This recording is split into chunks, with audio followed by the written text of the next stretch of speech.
Yeah. Fine, can you continue? Yeah. Yeah, whether or not, we only got three and I think a lot.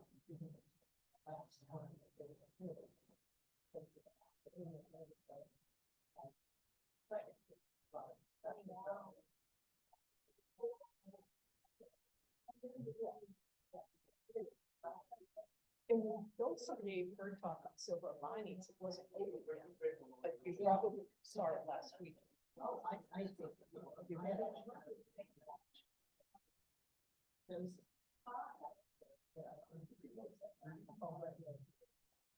And then I said, oh, good. Yeah, and I'll be back. Were you there when Portia was, Dr. Moore was taught? She took the doses in the staff.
Oh, it's the whole French there.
And 40 miles an hour.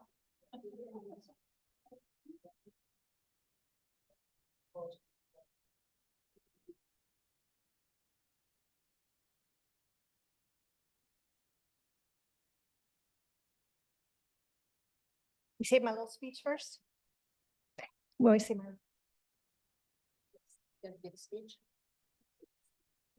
Okay. Good afternoon. Welcome, everybody. We're going to get started here. So come on in and grab a seat. If you have a cell phone, if you can please silence it, it'd be greatly appreciated. Zoomers, you're muted. Please stay muted. But if you have questions at the end, put it in the chat and I will be monitoring that for you. So now Laura Burns is here, who's going to introduce our speaker for today.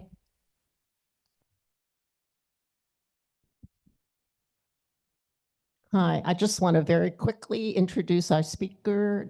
Her name is Dr. Carol McCusker, and it's probably a lot of you already know. She's been the curator of the photography exhibit at the Harn for the last 12 years. We said that's amazing, but that's how long it's been.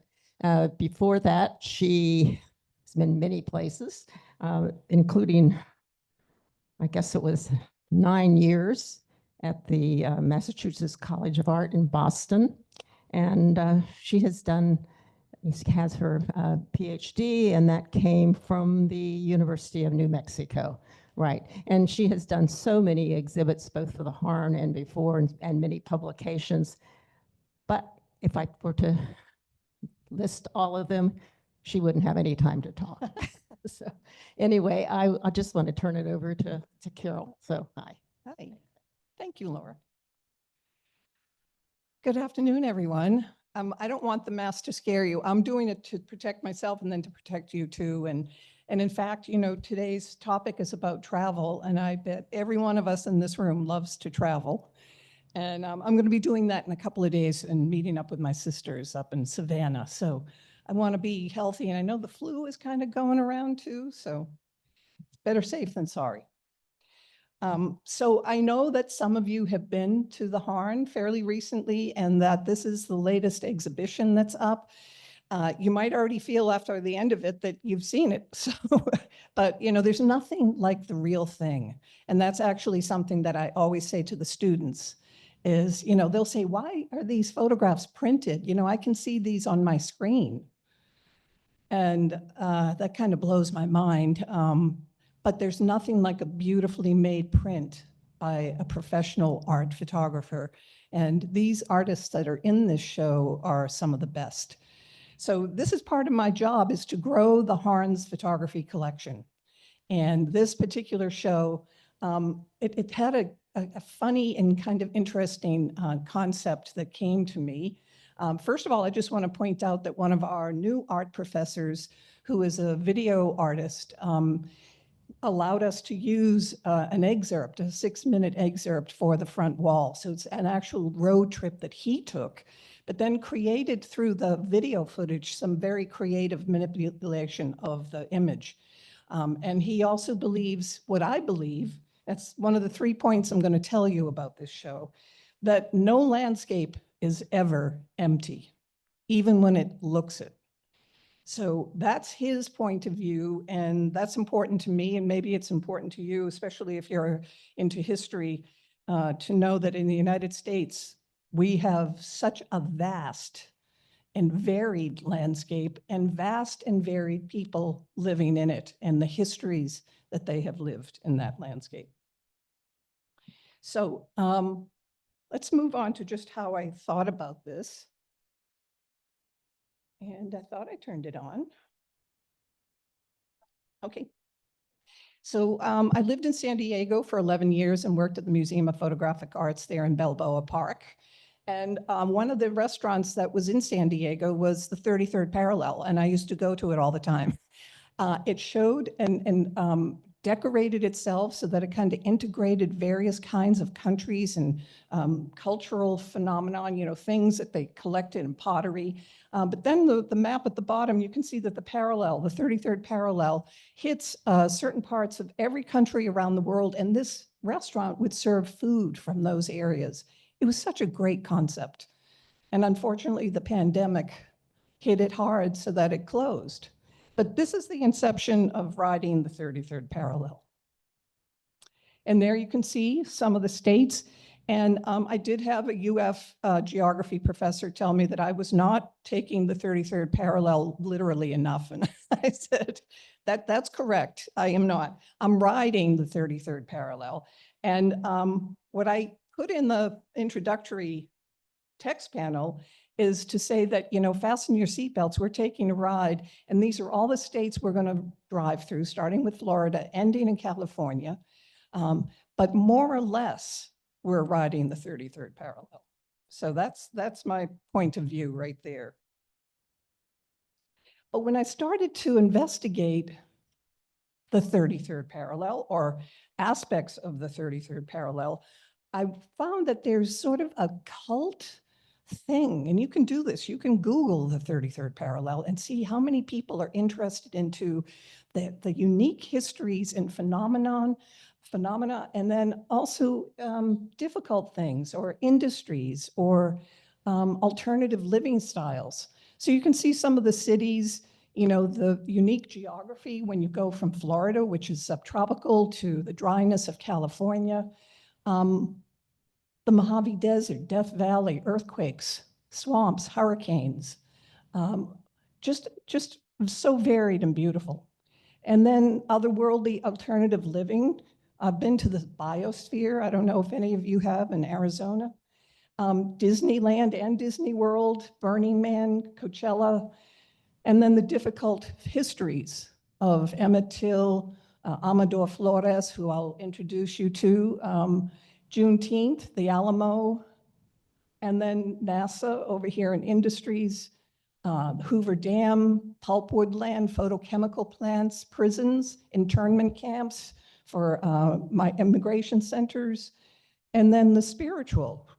And it's kind of a phenomenon how this variety of lands, I think it's because of sometimes their vastness that they generate this interest, but also that people can escape and sort of live off the grid or find spiritual comfort in that sort of vastness, whether it's looking at the ocean or up at the sky. So no landscape is without history.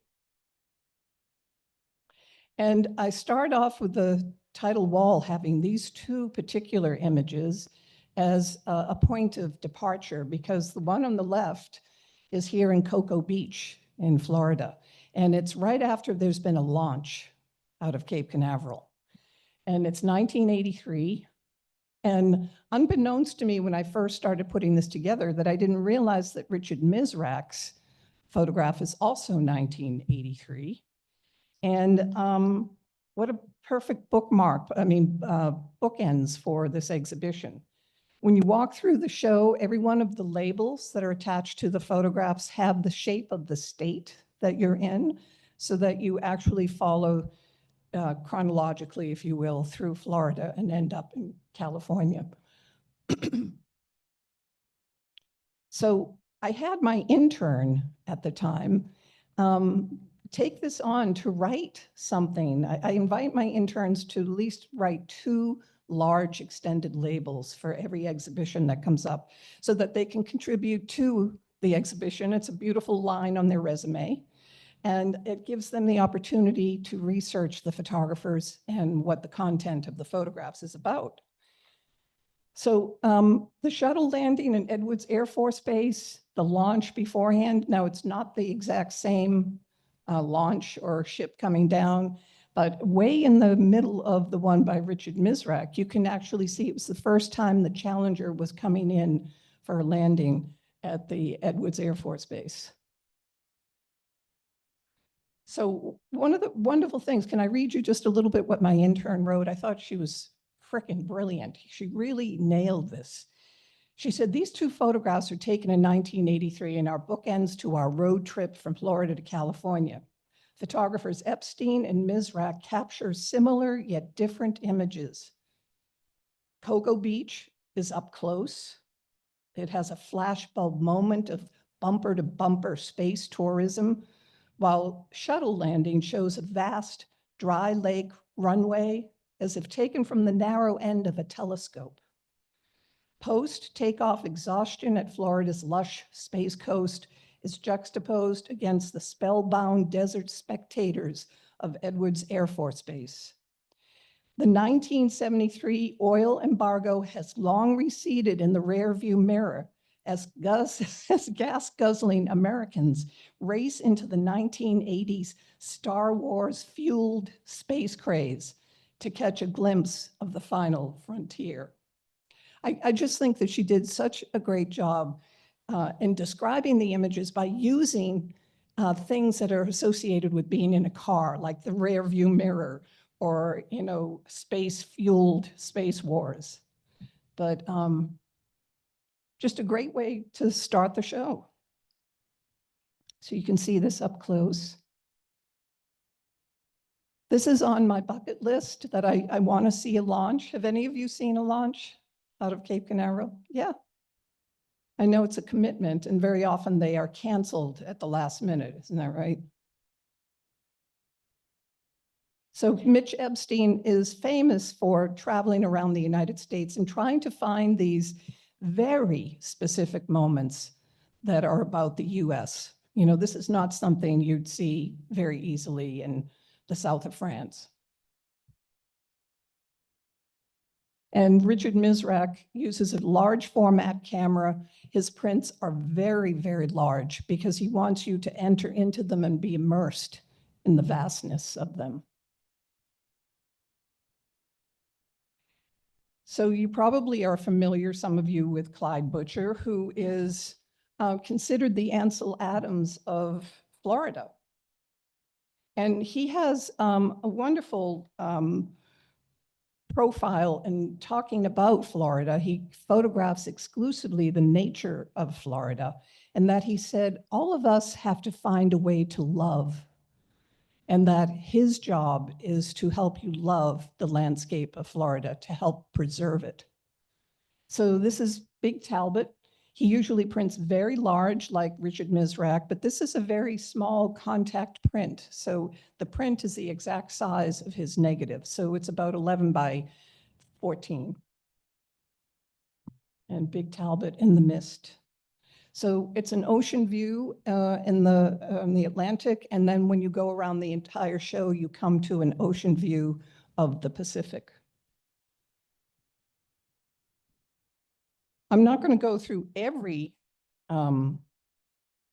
photograph or tell you about every photographer unless, later if you want to ask questions about certain photographers. But photographers are always eager travelers.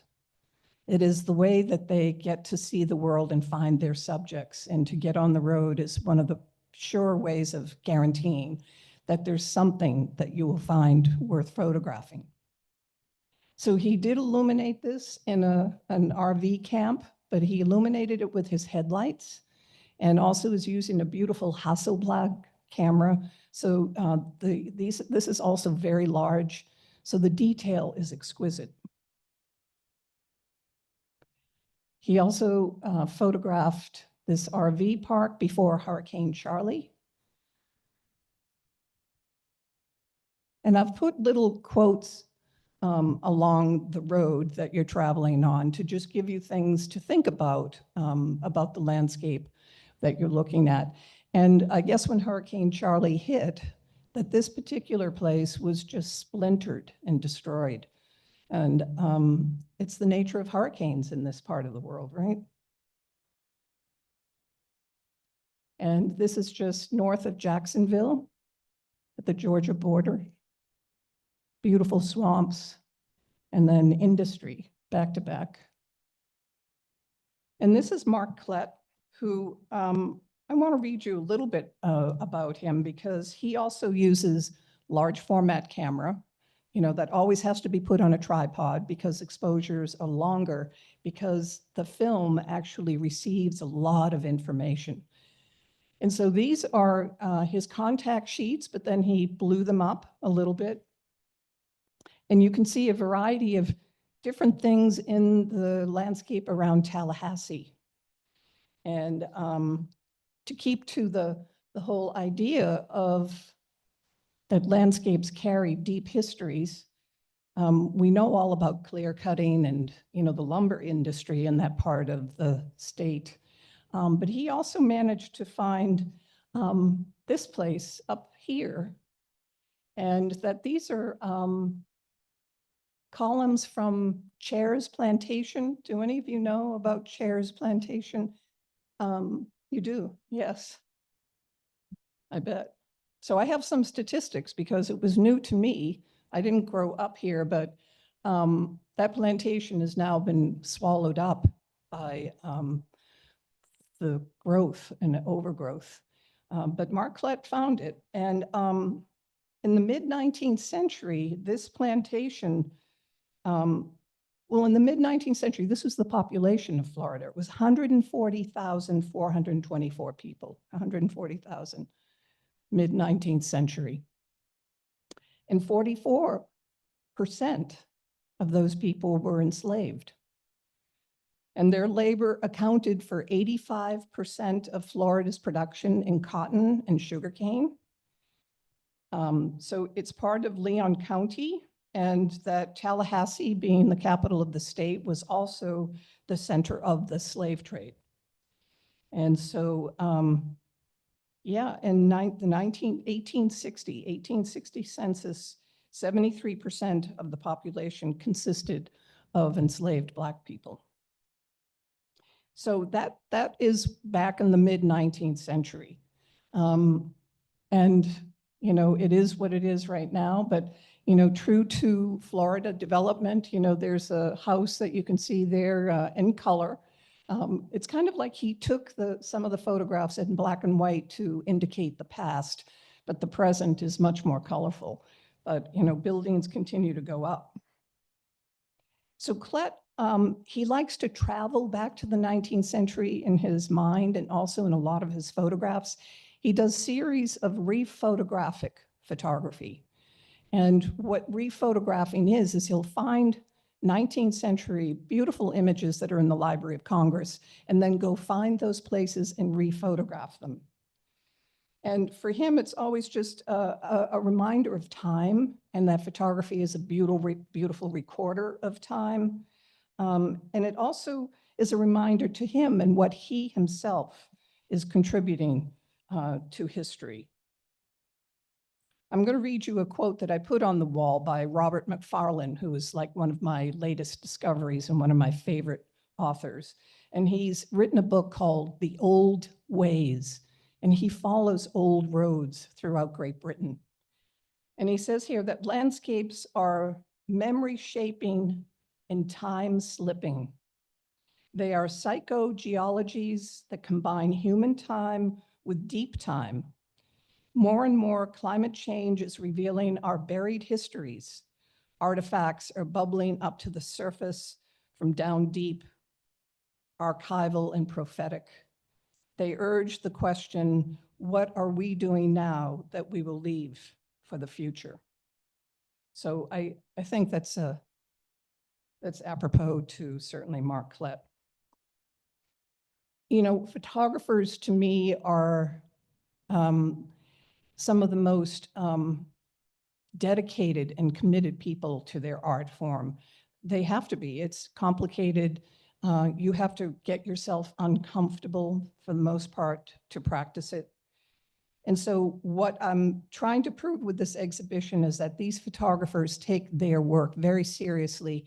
They also do it in series, you know, like it's not a one-off or a 6-off or maybe 10 shots, you know, in a certain state. They conceive of an idea and they take it on the road and they go for it for sometimes years at a time. They may have to go home for a while and teach, but, you know, their series of photographs in the concept of what they're trying to create remains. So with this show, there are 7 new photographers that I brought into the collection, and 5 of them are women, which I'm really glad, because a lot of women are fearful to become landscape photographers. You know, I think men feel more centered and they can protect themselves better, but women have to really think about that before they go out into the landscape, especially if it's far enough away from any kind of help. So, you know, their love of travel, their dedication is present in this exhibition. I've gotten to know several of them. I'd like to know all of them eventually. And this exhibition is also, through these photographers, is an encouragement for people to travel. And with my interns, I always say to them, if you have the means to travel, even if it's just for a weekend, to go, to get in your car and get out of what you're used to and experience the United States for the first time. For a lot of these 19 and 20-year-old kids, that would be the first time for them to feel a sense of independence and to see something that they've never seen before. It's also a way, as many of you know, is to get to know yourself when you're in a situation where you don't know people, and also what your prejudices are that might come to the surface. Mark Twain had a great quote. I'm going to try to find it here. About travel. Have any of you ever read that? Yeah. I don't seem to have it here, but in essence, it's about that traveling makes you come up against your own prejudices and your own thoughts about the world. And if you're open to it, you are transformed. And then he sort of, castigates, the person who stays at home by saying to them, if you stay at home, then your world is going to remain small. So, how he could be really kind of a tough writer and really confrontational with that kind of writing. Another quote that I have on the wall in the exhibition is from St. Augustine, who said that all the world is a book, but some people only read one page. So I think that's another great thing to think about. And the Prophet Muhammad also said that don't tell me how educated you are, tell me how much you've traveled. So I like my interns to really take that to heart. And as I said, no landscape is without a history.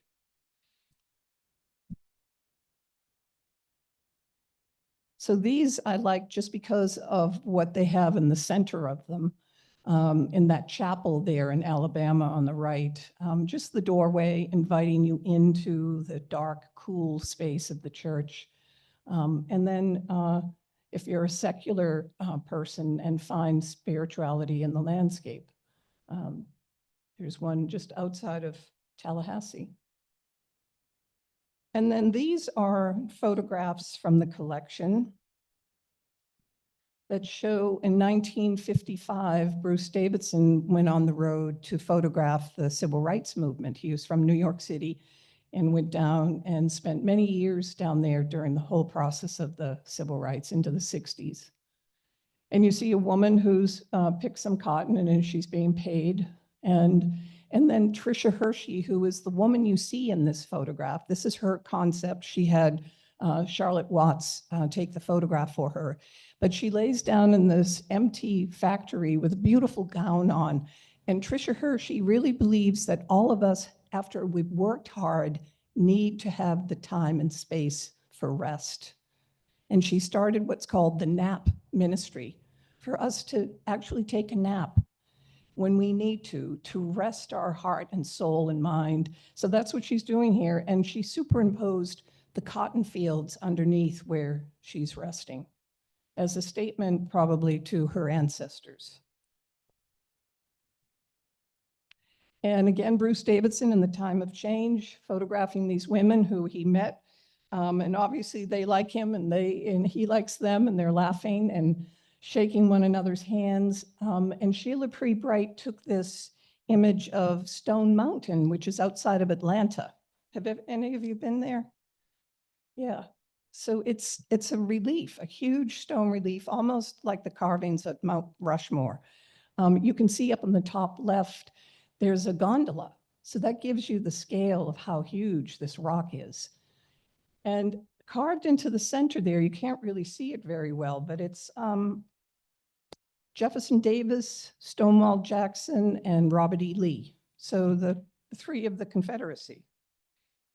And I had my intern, Mia Jackson, also write something for this. And I'm going to read this to you too, because it's indicative of Mia. She's wonderful. Two friends clasp arms as if reunited. Their joy is palpable. In his civil rights series, Time of Change, Bruce Davidson captured moments of personal connection, joy, and organized resistance. 60 years later, and Black Lives Matter, Sheila P. Bright contrasts natural beauty with the historic violence of Stone Mountain. The Ku Klux Klan held rallies atop of it. And it makes a request. Her photograph is of the world's largest Confederate monument. Its effigies of Jefferson Davis, Robert E. Lee, and Stonewall Jackson are majestic. And it was completed in 1970, which is amazing, 1970, over 100 years after the Civil War. And in her series, Invisible Empire, which is the one on the right, Bright reclaims it.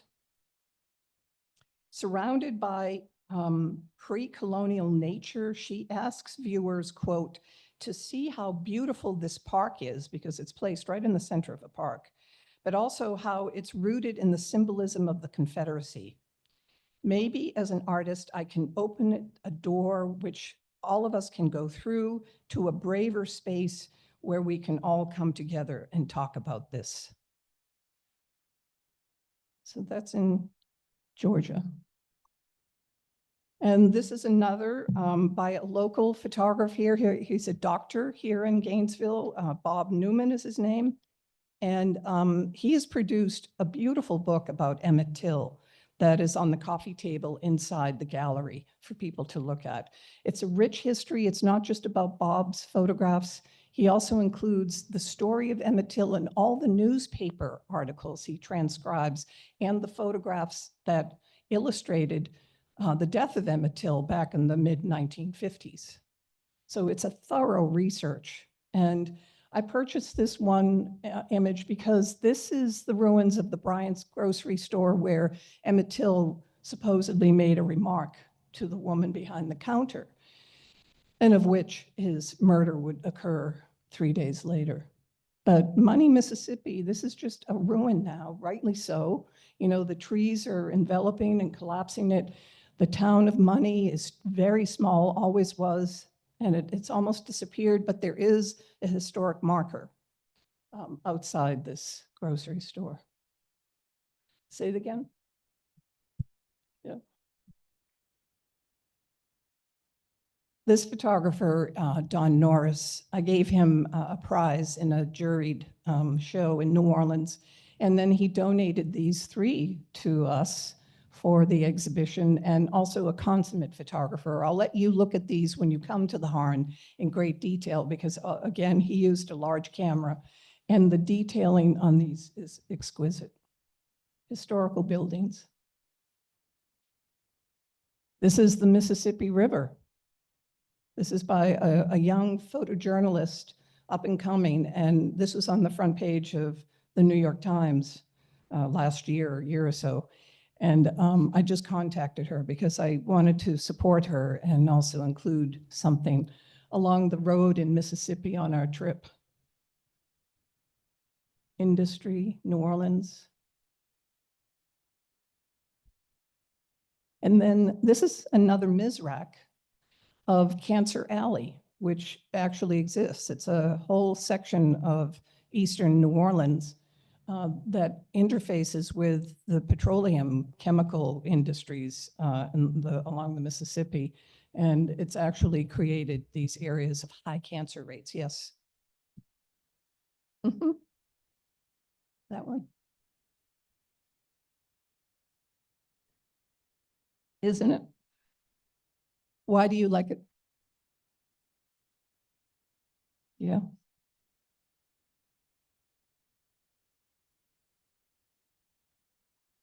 Mm-hmm.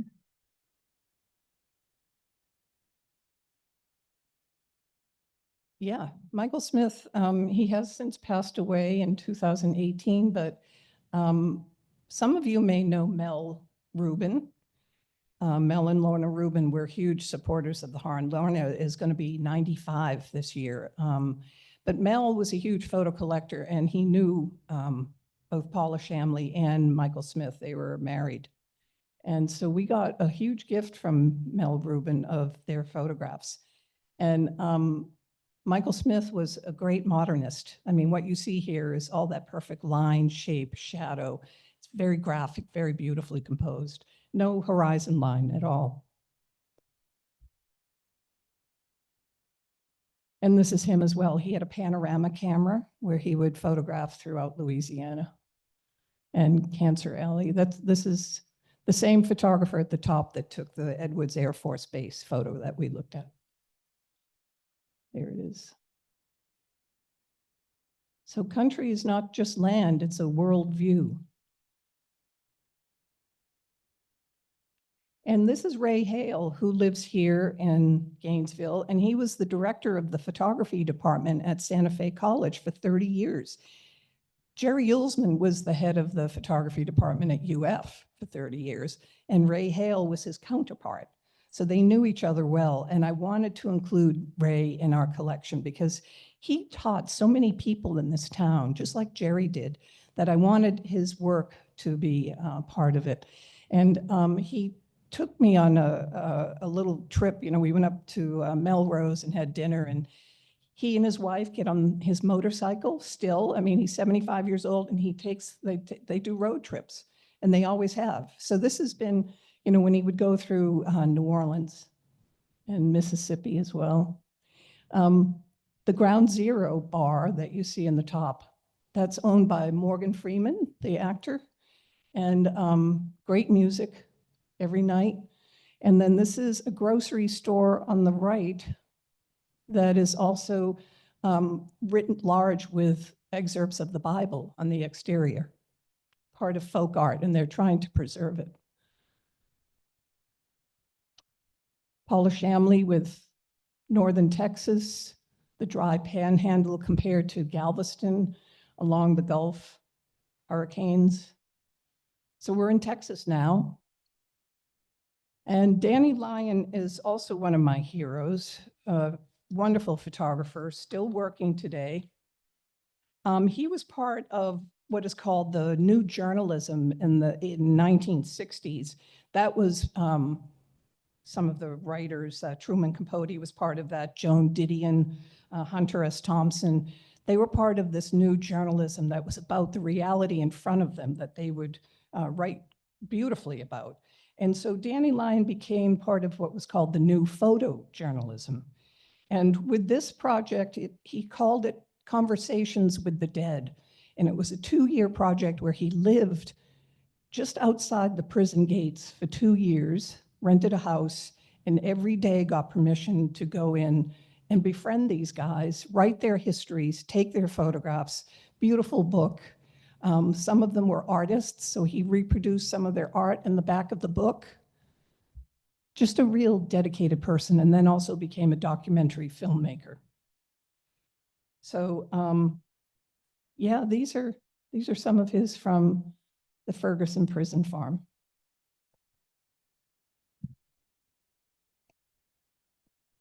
And then heading into New Mexico, I went to the University of New Mexico where I got my PhD in photo history.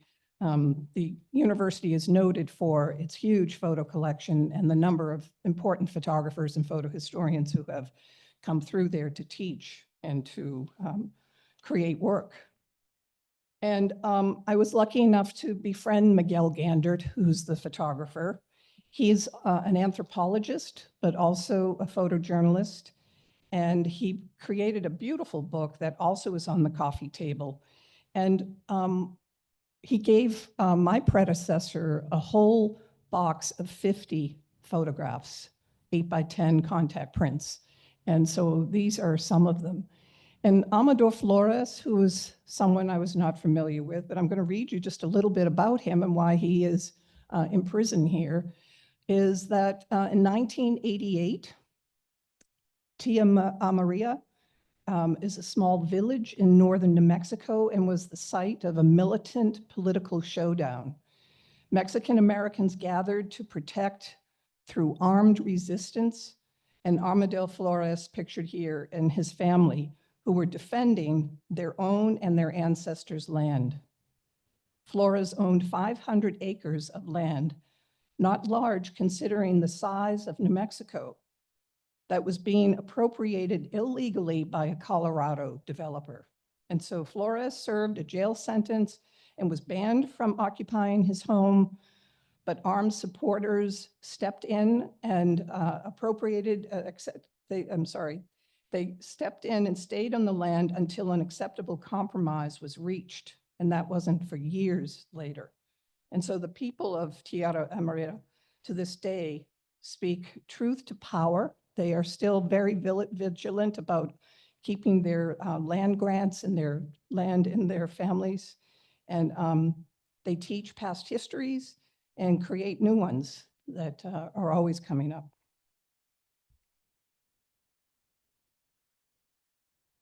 And this is Miguel again, too, of, the various religious practices, which when I was in New Mexico, I would go out to where the penitentes were, some of them coming to these places on their knees from very far away. There was such a strong commitment to what they were doing. And when I talked to Miguel about the people, especially in the top left here, he said to me, well, these are the Genízaros. And I had never heard that term before. I don't know if any of you have. But the Genízaros are multiple tribes from 300 and 400 years ago who were themselves enslaved by other Indian groups, or by missionaries, or by Spanish colonialists, or by American traders coming from the East. And so that there was such a mix of them being part of this soup of people that interacted and married and had continuous generations, that he said there was also a large population within them that had Jewish rituals. And he said under those caps, those feather head dresses were yarmulkes. So that it's just a fascinating chapter of New Mexico history.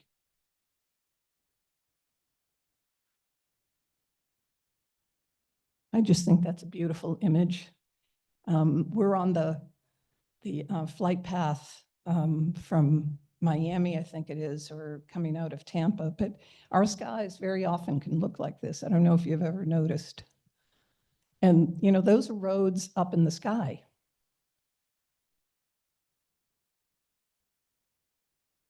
And the building of the bridge that has now gone over Hoover Dam, these were gifts to us by Jamie Stillings, and these are very large prints, and I'm going to show more of them in June.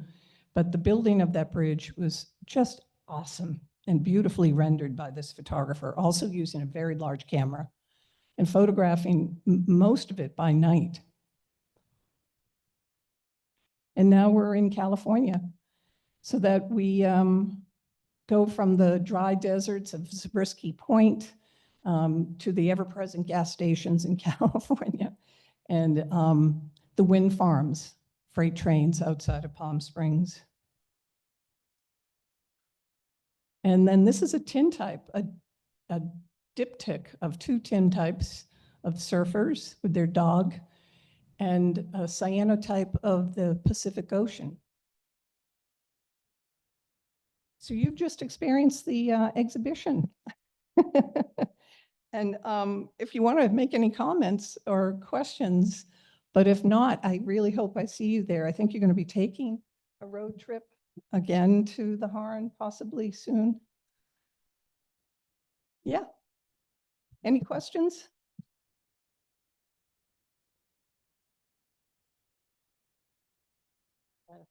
Thank you, Carol. That was very nice. People have questions. I will start. Let me first say something before I forget, and that is that there will be, this is not connected with ILR, but for anybody who's at Oak Hammock, there will be a bus that's going to go to the Harn for docent-led tours, and that's March 7th. It's a Friday afternoon, and you can just sign up. The list is downstairs, and we have up to 18 people can go, and they have it set up so that it will go to 4 different exhibits, and one of them is this one. So, okay. Any questions? I saw a hand up here.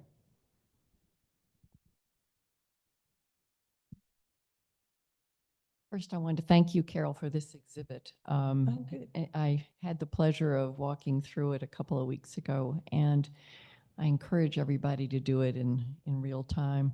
Those first two photographs that you showed, it had me from the get-go. The one on the left with the girls on the car hood. And what you couldn't see from this distance is that her eye is nailing the photographer. And it just adds a whole nother dimension with her, like, I see what you're doing kind of evocative look on her face. And the one with the shuttle, you know, you're just about to walk away thinking, oh, there's a lot of people out there. And then you see the shuttle as a dot in the sky up above. So it's a wonderful way that just drew you into the rest of the exhibit. Great, great. So thank you again. Well, you're welcome. Yeah, it's getting a lot of interest with professors bringing classes from different disciplines too. There's an engineering group of students that are in competition a lot and bridge building. You know, not actual bridges, but they're drafts of bridge building, and they've been coming in to see the Jamie Stillings. Are there any other questions here? Anybody want to ask anything?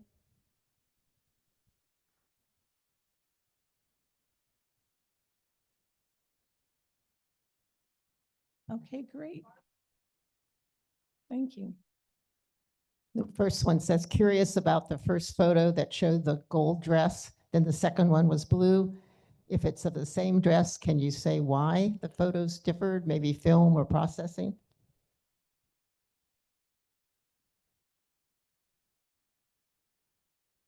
Oh, that was from a previous conversation. Yeah, Oh, I think that was Tong Young's lecture. Right? Yeah. So I hope I see you at the horn. so thank you so much. You're welcome. Thank you.